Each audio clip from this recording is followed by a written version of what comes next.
My dear students, welcome to my channel. Today I will discuss the answers to the activities from activity 9 to activity 13 of lesson number 11, The X, written by R.K. Narayan of class 7, part B.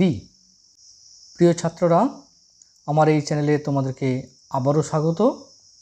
আজকে আমরা class 7-এর lesson 11 the x, যেটি লিখেছেন R K. Narayan, এই গল্পের activity 9 থেকে activity 13 পর্যন্ত প্রশ্নের উত্তরগুলো নিয়ে আলোচনা করব। Part B. Activity 9, fill in the blanks with the correct form of the verb, অর্থাৎ ভার্বের সঠিক ফর্ম দিয়ে শূন্যস্থান পূরণ করো। A, the news dash within bracket is oblique are shocking. এখানে সঠিক উত্তরটি কি বসবে দেখো, ইজ। কারণটা কি, দ্য নিউজ, এই যে সাবজেক্টটি, এটি থার্ড পারসন সিঙ্গুলার নাম্বার হিসাবে পরিচিত, তাই এখানে ইজ বসবে, অর্থাৎ দ্য নিউজ ইজ শকিং, অর্থাৎ খবরটি মর্মান্তিক। B, the children dash within bracket plays oblique play cricket in the park. তাহলে এই শূন্যস্থানে যে সঠিক ভার্বটি বসবে সেটি হচ্ছে প্লে। কারণটা কি দেখো, দ্য চিলড্রেন, এটা হচ্ছে plural subject, third person plural number, তাই এখানে এর সাথে প্লে হবে। ঠিক আছে, তাহলে ছোট ছেলেমেয়েরা পার্কে ক্রিকেট খেলে। C, both Laboni and Soma dash within bracket love oblique loves outdoor games. তাহলে দেখো এই শূন্যস্থানে ভার্বের যে সঠিক ফর্মটি বসবে সেটি হচ্ছে লাভ। কেন, এখানে দেখো সাবজেক্টটি লক্ষ্য করো, লাবণী অ্যান্ড সোমা, অর্থাৎ এখানে কিন্তু প্লুরাল সাবজেক্ট এবং থার্ড পারসন প্লুরাল সাবজেক্ট, তাই এখানে লাভস হবে না, সঠিক উত্তরটি হবে লাভ। অর্থাৎ লাবণী এবং সোমা দুজনেই আউটডোর খেলা ভালোবাসে। D, the hotel manager and his staff dash within bracket make oblique makes the guests feel comfortable. তাহলে এখানে শূন্যস্থানে ভার্বের যে সঠিক ফর্মটি বসবে সেটি হচ্ছে মেক। কেন, দেখো সাবজেক্টটি লক্ষ্য করো, the hotel manager and his staff, অর্থাৎ এখানে প্লুরাল সাবজেক্ট। ঠিক আছে, থার্ড পারসন প্লুরাল নাম্বার, এখানে ভার্বের মেক এই ফর্মটি হবে। হোটেলের ম্যানেজার ও তার কর্মচারীরা অতিথিদের স্বাচ্ছন্দ্যে রাখেন। E, many women today dash within bracket works oblique work outside the home. এখানে ভার্বের যে সঠিক ফর্মটি বসবে সেটি হচ্ছে দেখো ওয়ার্ক। কেন না, এখানে সাবজেক্টটি লক্ষ্য করো, মেনি উইমেন, অর্থাৎ অনেক মেয়েরা, তাই এখানে ভার্বটি হবে ওয়ার্ক। ঠিক আছে, অর্থাৎ আজকের দিনে অনেক মহিলা ঘরের বাইরে কাজ করেন। Activity 10, fill in the blanks with the words given below. নিচে দেওয়া শব্দগুলি দিয়ে শূন্যস্থান পূরণ করো। প্রথমে আমরা প্রদত্ত শব্দগুলি একটু দেখে নেব। রিটায়ার্ড, অর্থাৎ যার মানে হচ্ছে অবসর নিয়েছিল। ব্লকড, যার মানে হলো অবরুদ্ধ হয়েছিল। এক্সেলেন্ট, অর্থাৎ চমৎকার। অর্ডার্স মানে হচ্ছে নির্দেশাবলী। টেনেন্ট মানে হচ্ছে ভাড়াটিয়া। ঠিক আছে, এরপর আমরা দেখব শূন্যস্থানে কি আছে। A, we have a new dash in our house. এই শূন্যস্থানে যে সঠিক ওয়ার্ডটি আমরা বসাতে পারি সেটি হচ্ছে দেখো টেনেন্ট, অর্থাৎ we have a new tenant in our house, অর্থাৎ আমাদের বাড়িতে এক নতুন ভাড়াটিয়া আছেন। B, the singer has an dash voice. এই শূন্যস্থানে যে সঠিক ওয়ার্ডটি আমরা বসাতে পারি সেটি হচ্ছে দেখো এক্সেলেন্ট ভয়েস। তাহলে the singer has an excellent voice অর্থাৎ গায়কটির চমৎকার গলা। C, the road was dash due to an accident. এই শূন্যস্থানে যে সঠিক ওয়ার্ডটি আমরা বসাতে পারি সেটি হচ্ছে দেখো ব্লকড। তাহলে the road was blocked due to an accident অর্থাৎ দুর্ঘটনার জন্য রাস্তাটি অবরুদ্ধ ছিল। D, the job was done according to the dash of the manager. এই শূন্যস্থানে যে সঠিক ওয়ার্ডটি আমরা বসাবো সেটি হচ্ছে দেখো অর্ডার্স। তাহলে the job was done according to the orders of the manager অর্থাৎ ম্যানেজারের নির্দেশ অনুযায়ী কাজটি করা হয়েছিল। E, my father dash from his job last year. এই শূন্যস্থানে যে সঠিক ওয়ার্ডটি আমরা বসাবো সেটা হচ্ছে দেখো রিটায়ার্ড।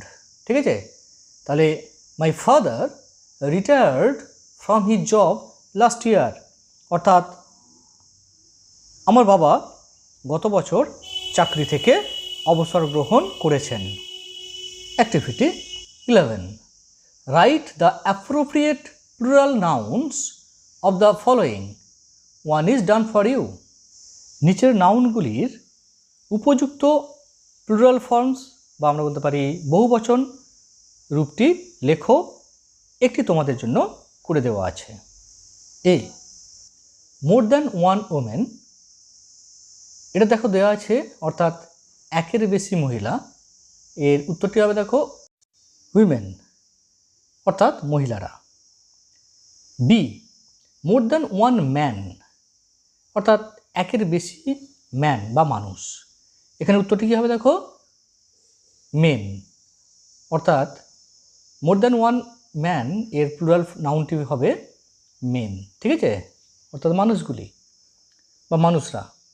মোর দ্যান ওয়ান পার্সন একের বেশি বা একাধিক পার্সন বা ব্যক্তি, এর প্লুরাল নাউন্সটি হবে দেখো পার্সনস অর্থাৎ ব্যক্তিরা বা ব্যক্তিবর্গ।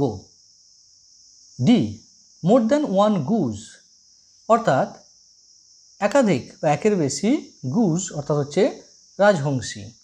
তাহলে এর প্লুরাল নাউনটি কী হবে দেখো গিজ, GEESE অর্থাৎ রাজহংসী গুলি।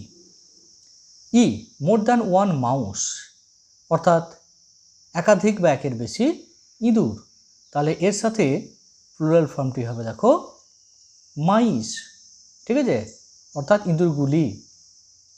F, more than one barrack অর্থাৎ একের বেশি ব্যারাক বা সৈন্যনিবাস বা সেনা ছাউনি।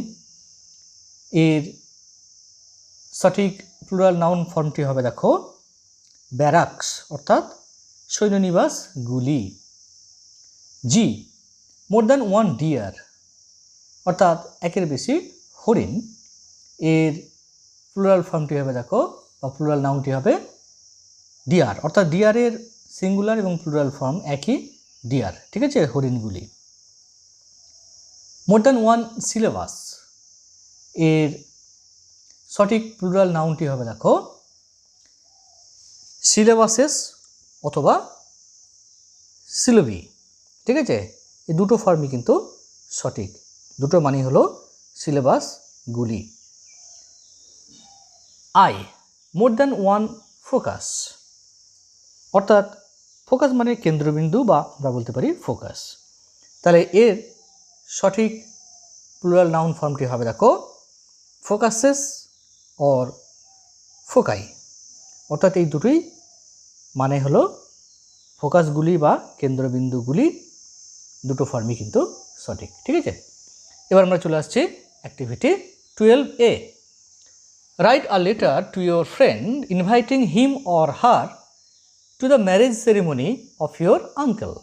অর্থাৎ একটি চিঠি লেখো তোমার বন্ধুকে তোমার কাকার বিবাহ অনুষ্ঠানে নিমন্ত্রণ করে। এটি একটি পার্সোনাল লেটার হবে, কারণ তুমি তোমার বন্ধুকে চিঠি লিখছো, ঠিক আছে? তাই পার্সোনাল লেটারের ফরম্যাট অনুযায়ী ডান দিকের কোণে তোমার ঠিকানা এবং সঙ্গে ডেট দেবে, ঠিক আছে? এখানে আমরা দিচ্ছি দেখো village plus post office, Raina, district পূর্ব বর্ধমান। ডেট আমরা দিচ্ছি দেখো 18 মে 2025।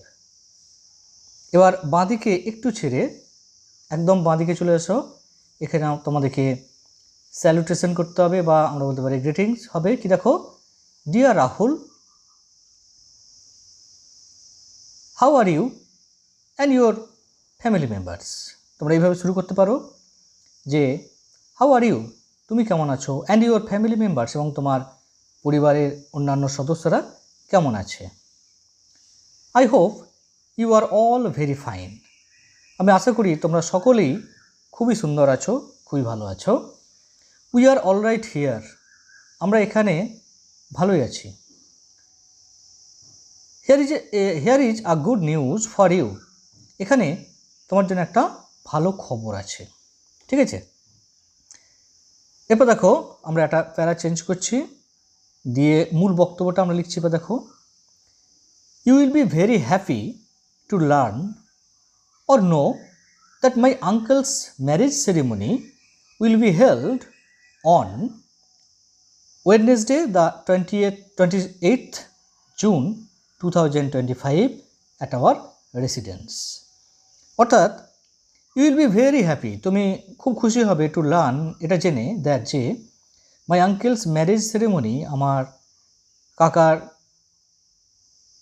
বিবাহ অনুষ্ঠান, উইল বি হেল্ড, অনুষ্ঠিত হবে, অন ওয়েডনেসডে, অর্থাৎ বুধবার দিন, দ্য 28th জুন 2025, অর্থাৎ 28শে জুন 2025, অ্যাট আওয়ার রেসিডেন্স, আমাদের বাড়িতে, ঠিক আছে, আমাদের বাসভবনে। I request you to attend the ceremony without fail, I request you, আমি তোমাকে অনুরোধ করছি, টু অ্যাটেন্ড দ্য সেরেমনি, এই অনুষ্ঠানটিতে যোগদান করতে, হাজির থাকতে, উইদাউট ফেল, অর্থাৎ কোনো রকম ব্যর্থতা ছাড়াই, ঠিক আছে? অর্থাৎ তুমি অবশ্যই এই অনুষ্ঠানে হাজির থাকবে। ইটস মাই আঙ্কেলস রিকোয়েস্ট, এটা আমার কাকার অনুরোধ।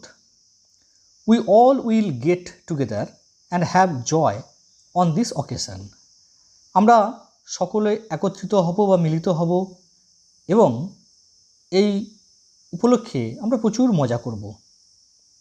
ডোন্ট ডিসঅ্যাপয়েন্ট মি, আমাকে হতাশ করিস না বা হতাশ করো না। I hope you will surely join us on the very day, আমি আশা করছি তুমি ওই দিন নিশ্চিতভাবে আমাদের সাথে যোগদান করবে। এরপর আমরা একটা প্যারা চেঞ্জ করছি, দেখো, নো মোর টুডে, আজ আর না, waiting for your positive and hopeful reply, তোমার ইতিবাচক এবং আশাবাদী উত্তরের অপেক্ষায় রইলাম। Convey my regards to your elders and love to the younger ones, অর্থাৎ আমার শ্রদ্ধা ভক্তি তোমার বড়োদেরকে জানাবে, and love to the younger ones, অর্থাৎ ছোটোদেরকে আমার ভালোবাসা রইল। এরপর ডান দিকের কোণে লিখবে ইয়োর্স এভার, কমা, অর্থাৎ তোমার চিরদিনের, দিয়ে তোমার নাম লিখবে, রোহন। এবং ওই সোজাসুজি মোটামুটি বাঁদিকে উইদিন বক্স, অর্থাৎ বক্সের মধ্যে লিখবে রাহুল রয়, অর্থাৎ তুমি যাকে চিঠিটা পাঠাচ্ছ সেই বন্ধুর নাম রাহুল রয়। কেয়ার অফ দেবে সৌমেন রয়, অর্থাৎ তার বাবার নাম লিখবে, যেহেতু তোমরা ছোট তাই তোমাদের নামে চিঠি গেলে হয়তো পিয়ন তোমাদেরকে খুঁজে পেতে অসুবিধা হবে, তাই তোমরা কেয়ার অফ দিয়ে বাবার নাম লিখবে ওখানে। 28 BC রোড, কমা, বার্ডওয়ান, পিন 713102, অর্থাৎ সেই বন্ধুর ঠিকানাটা তোমরা লিখবে, ঠিক আছে? এটি একটি নমুনা চিঠি, তোমরা তোমাদের মতো করেও নিজেদের মতো করেও লিখতে পারবে, ঠিক আছে? Activity 12B, imagine yourself to be the friend whom the letter was sent to. নিজেকে সেই বন্ধু ভাবো যাকে এই চিঠিটা পাঠানো হয়েছিল। Now write a reply to the letter accepting the invitation. এখন আমন্ত্রণ গ্রহণ করে ওই চিঠির উত্তর লেখো। তাহলে আগের চিঠিতে আমরা কি দেখলাম যে রোহন চিঠিটা লিখছে village plus post Raina district পূর্ব বর্ধমান এই ঠিকানা থেকে, ঠিক আছে। তাহলে রাহুল এই চিঠিটা পেয়েছে। তাহলে এবার রাহুল এর উত্তরে একটা চিঠি লিখছে, দেখো সেটা এরকম হবে। ঠিক একইভাবে আমরা চিঠির শুরুতে ডান দিকের কোণে রাহুল লিখছে চিঠিটা, তাহলে রাহুলের ঠিকানাটা লিখব 28 BC রোড, বার্ডওয়ান। চিঠিটা ধরো 18 তারিখে রোহন লিখেছিল, ইতিমধ্যে হয়তো চিঠিটি রাহুল পেয়েছে এবং রাহুল সেটা রিপ্লাই করছে 22 মে 2025, অর্থাৎ 22 মে 2025 তারিখে, ঠিক আছে। এবার দেখো রাহুল কিভাবে অ্যাড্রেস করছে। ডিয়ার রোহন, প্রিয় Rohan, I received your letter yesterday. আমি তোমার চিঠিটা গতকাল পেয়েছিলাম। I am glad to hear the good news. আমি এই ভালো খবরটি শুনে আনন্দিত। Thank you for your invitation, অর্থাৎ তোমার এই আমন্ত্রণের জন্য ধন্যবাদ তোমাকে। I have accepted it with pleasure. আমি এটি আনন্দের সহিত গ্রহণ করেছি। I must attend your uncle's wedding ceremony.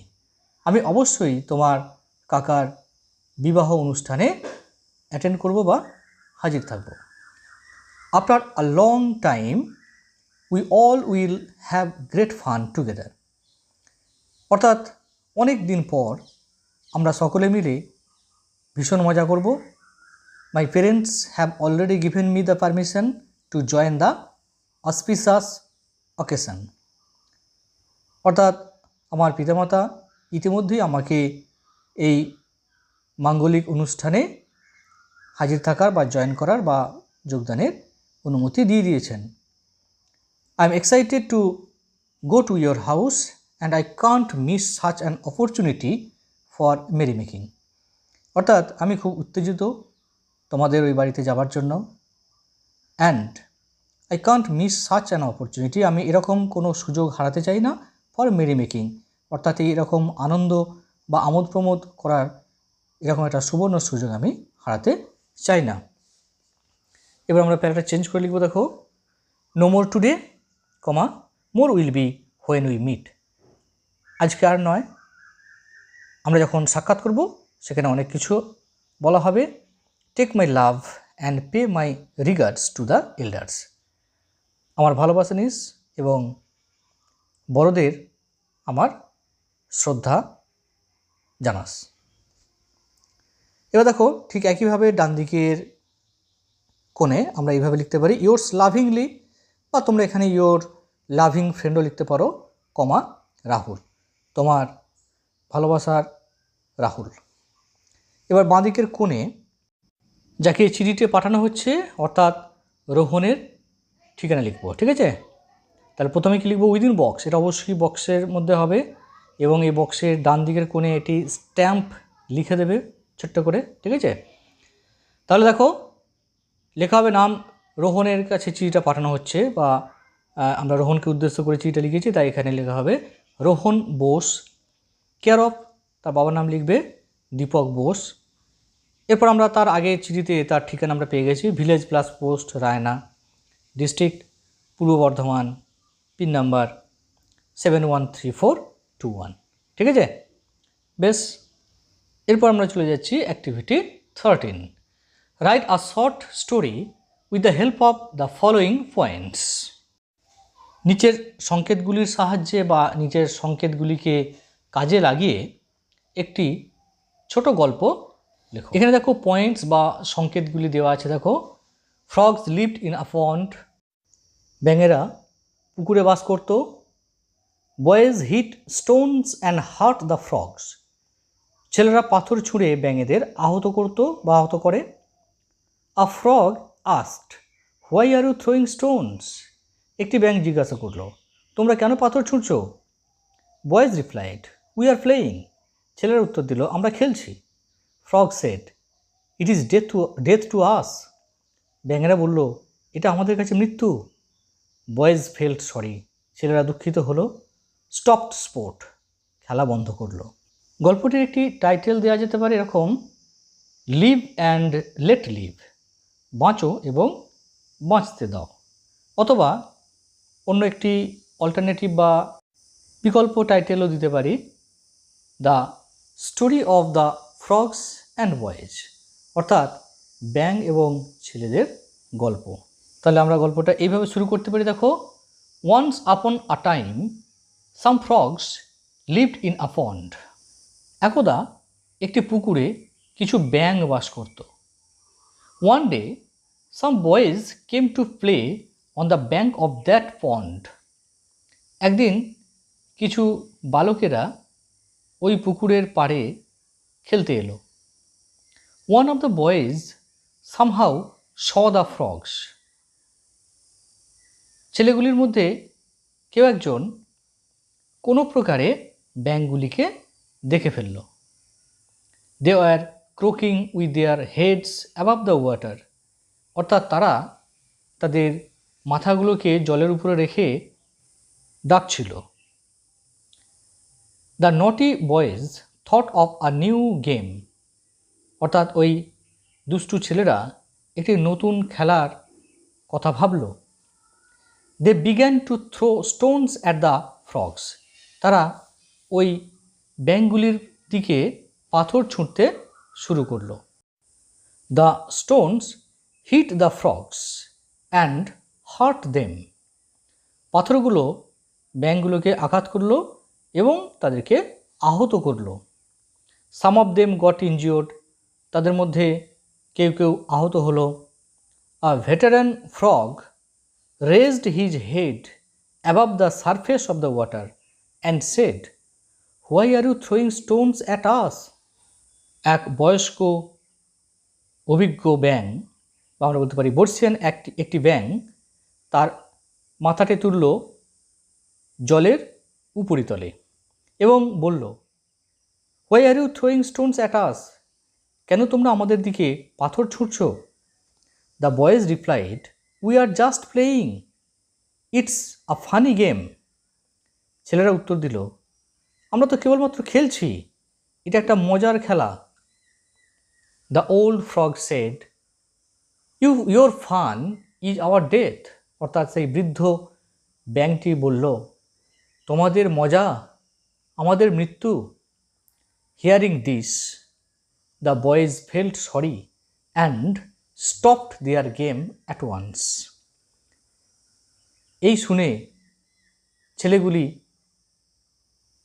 দুঃখিত হলো এবং তাদের খেলা তৎক্ষণাৎ বন্ধ করে দিল।